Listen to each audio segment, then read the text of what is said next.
ఓం నమో వెంకటేశాయ. ఈరోజు ఈ వీడియోలో సుపథం యొక్క కంప్లీట్ డీటెయిల్స్ చెప్పబోతున్నాను. సుపథం ఎంట్రీ నుండి ఫ్రీ దర్శనం పొందాలంటే మీ పిల్లలకి 1 ఇయర్ బిలో ఉండాలి. అంటే 1 సంవత్సరం లోపు పిల్లలకి మాత్రమే అలో ఉంటుంది.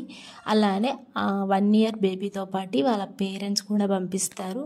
అలానే ఆ బేబీ యొక్క అక్క కానీ తమ్ముడు కానీ చెల్లి కానీ ఉంటే వాళ్ళని కూడా పంపిస్తారు. ఆ పిల్లలకి కూడా 12 ఇయర్స్ లోపు మాత్రమే ఉండాలి.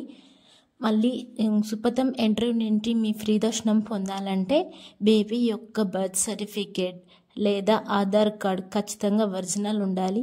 అది లేకపోతే మీరు హాస్పిటల్ నుంచి డిశ్చార్జ్ అయ్యి ఉంటారు కదా, ఆ సమ్మరీ యొక్క రిపోర్ట్ వీళ్ళకి చూపిస్తే మీకు ఎంట్రీ చేయిస్తారు. అలానే పేరెంట్స్ యొక్క ఆధార్ కార్డ్, అమ్మ ఆధార్ కార్డ్, నాన్న ఆధార్ కార్డ్ లోపలికి వెళ్ళాక మీకు టోకెన్ అనేది ఫ్రీ దర్శనం యొక్క టోకెన్ అనేది లభిస్తుంది.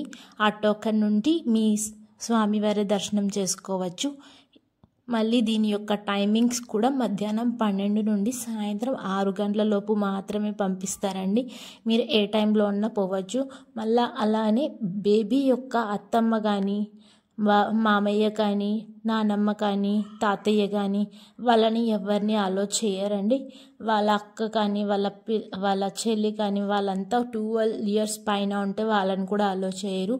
12 ఇయర్స్ లోపు ఉన్న పిల్లల్ని మాత్రమే అలో చేస్తారు, బేబీ యొక్క అక్క చెల్లెల్ని.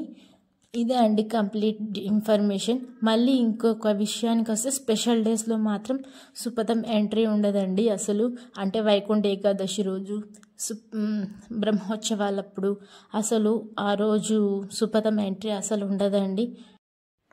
ఆ రోజు పిల్లలకైతే దర్శనాలు అయితే అస్సలు లేవండి. స్పెషల్ డేస్ రోజున మాత్రం అసలు ఉండవు.